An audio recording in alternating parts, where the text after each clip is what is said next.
कहते हैं पूर्णिमा की रात रोशनी लेकर आती है, लेकिन इस गांव में पूर्णिमा की यह काली रात एक ऐसा गहरा अंधेरा लेकर आई है जिसमें भटकती है वो डायन। गांव वाले मानते थे कि इस काली पूर्णिमा की रात वो डायन गांव में भटकती है।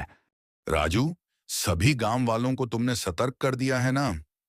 याद रखना, आज रात गांव का कोई भी आदमी घर के बाहर नहीं भटकना चाहिए। हाँ मुखिया जी, हमने सभी गांव वालों को सतर्क कर दिया है। कोई भी आज भूलकर भी अपने घर से बाहर नहीं निकलेगा।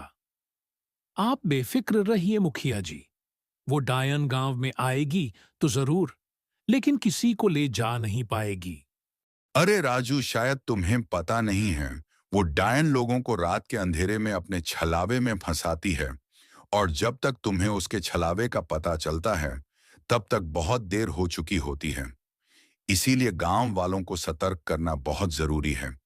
ठीक है मुखिया जी, हम गांव वालों को अच्छी तरह से सतर्क कर देंगे कि कोई भी रात में बिल्कुल भी बाहर ना निकले।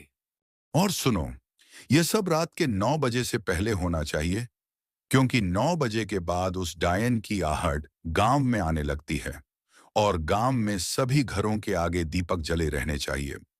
आप चिंता मत कीजिए मुखिया जी, वो डायन हमारे गांव में ना आए। इसीलिए आज पुजारी जी ने गांव के चारों तरफ एक रेखा खींची है, जिससे वो डायन गांव में नहीं घुस पाएगी। अरे मोहन, वो डायन ऐसे ही किसी गांव का पीछा नहीं छोड़ती है। कहते हैं डायन की आंखों में अगर कोई गांव आ जाए तो वह आसानी से उसका पीछा नहीं छोड़ती है, और मुझे पूरा विश्वास है वो डायन आज गांव में जरूर आएगी। मुखिया के इतना समझाने के बाद किशन और ललित निकल जाते हैं गांव की ओर। रात की खामोशी और गहरी हो गई थी। प्रधान के चेहरे पर साफ साफ डर झलक रहा था। उसकी बेचैनी यह बता रही थी कि वो डायन गांव में जरूर आएगी। गांव के एक पुराने घर में अजय और नितिन अपनी दादी अम्मा के साथ बैठे थे। लालटेन की लौ कांप रही थी, जैसे उसे भी किसी अनजानी मौजूदगी का एहसास हो रहा हो। सभी तरफ के दरवाजे अच्छे से बंद करना। आज की रात हवा भी ठीक नहीं लग रही है। मैंने अपनी आँखों से देखा है, पूनम की रात जो बाहर मिला वो कभी वापस नहीं आया। दादी, वो कौन ले जाता है? डायन। पूनम की काली रात में वह गांव में घूमती है।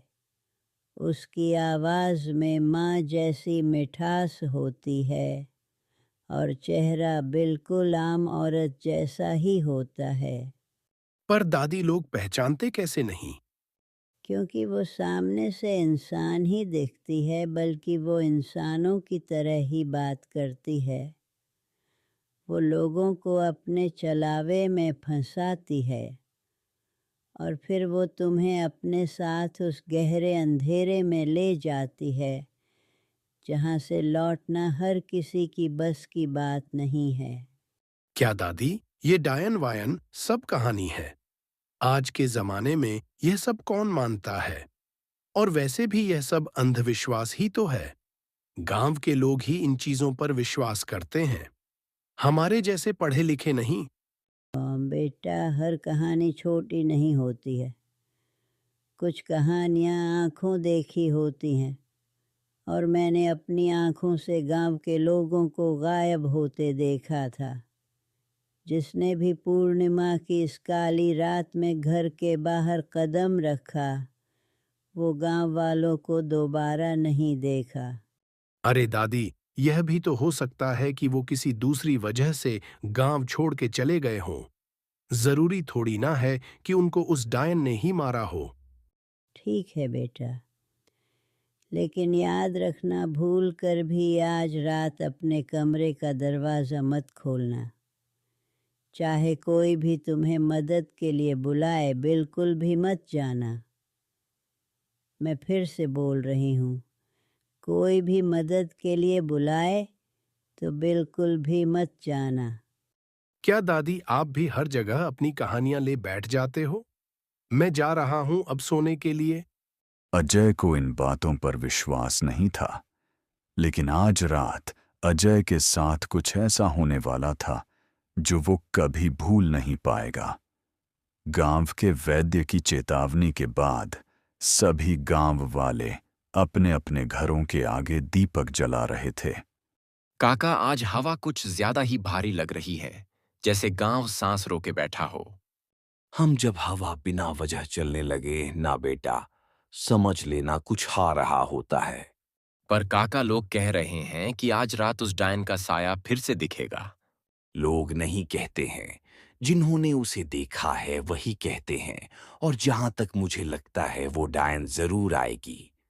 काका, सच बताओ, पिछली बार जो आदमी उस रात अपने घर से बाहर निकला था, वो फिर लौटा क्यों नहीं?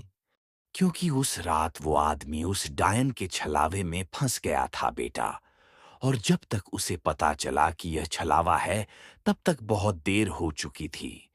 इसीलिए उसके बाद उस आदमी को गांव में कभी नहीं देखा गया। मतलब काका, तो यह बात सच है कि वो डायन पहले सिर्फ आवाज बनकर आती है?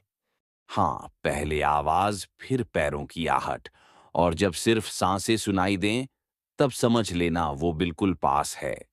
शंकर काका की यह बात सुन सुरजीत और सुरेश के चेहरे पर अब एक दर्द छा गया था। तभी हम देखते हैं कि गांव के पुजारी उस रास्ते से गुजर रहे थे। सुरजीत, सुरेश और शंकर, ध्यान से सुनो, क्योंकि आज रात ये बात सिर्फ बात नहीं है, आखिरी चेतावनी है।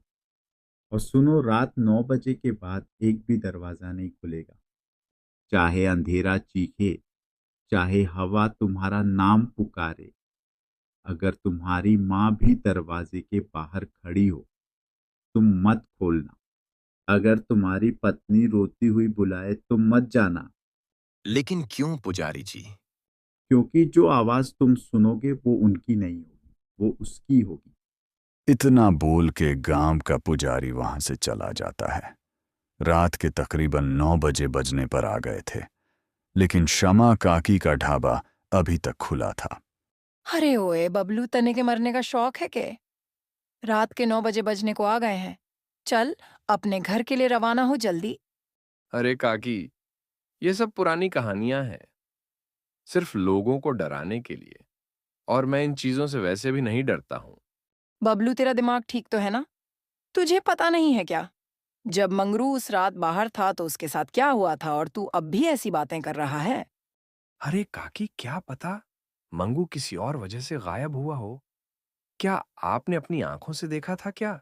सब झूठ है। जिस दिन वो डायन सीधा तेरे ऊपर आएगी, तभी तुझे समझ आएगा कि दुनिया में कुछ ऐसे राज भी होते हैं जो सिर्फ मौत की खामोशी के साथ खुलते हैं, और तब कोई भी तुम्हें बचाने नहीं पाएगा। वो तो दयान के मिलने के बाद ही पता चलेगा ना काकी, और ऐसा कभी होगा ही नहीं कि वो दयान मेरे सामने आए। बहुत हो गया बबलू तेरा, 9 बजे बजने ही वाले हैं।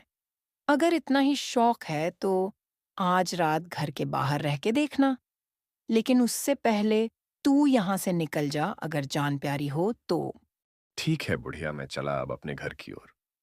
बबलू को गांव वालों की इन बातों पर भरोसा नहीं था।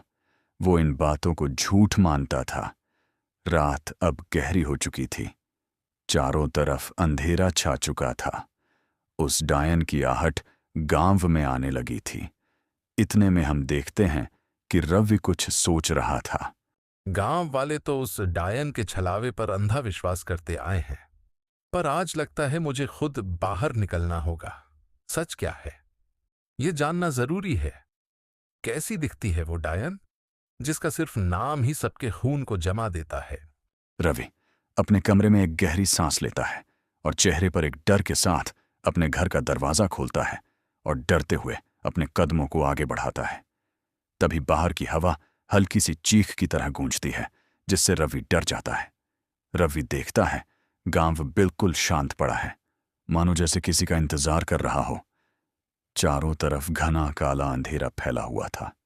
यह देख के रवि बोला, कुछ तो अजीब लग रहा है आज की रात, लेकिन गांव तो बिल्कुल शांत है और यहां तो मुझे कोई भी डायन वायन नहीं दिख रही है। सच में गांव वाले सिर्फ अंधविश्वास में ही जी रहे हैं। डायन सिर्फ गांव वालों का भ्रम है। अगर डायन सच में होती तो मैं तो बाहर ही खड़ा हूं घर के। अभी तक मुझे क्यों नहीं दिखी? इतने में अचानक से एक ठंडी हवा के साथ एक आवाज रवि के कानों तक आती है। रवि रवि इस आवाज को सुन रवि सहम जाता है। उसके हाथ पैर डर के मारे कांपने लगे थे।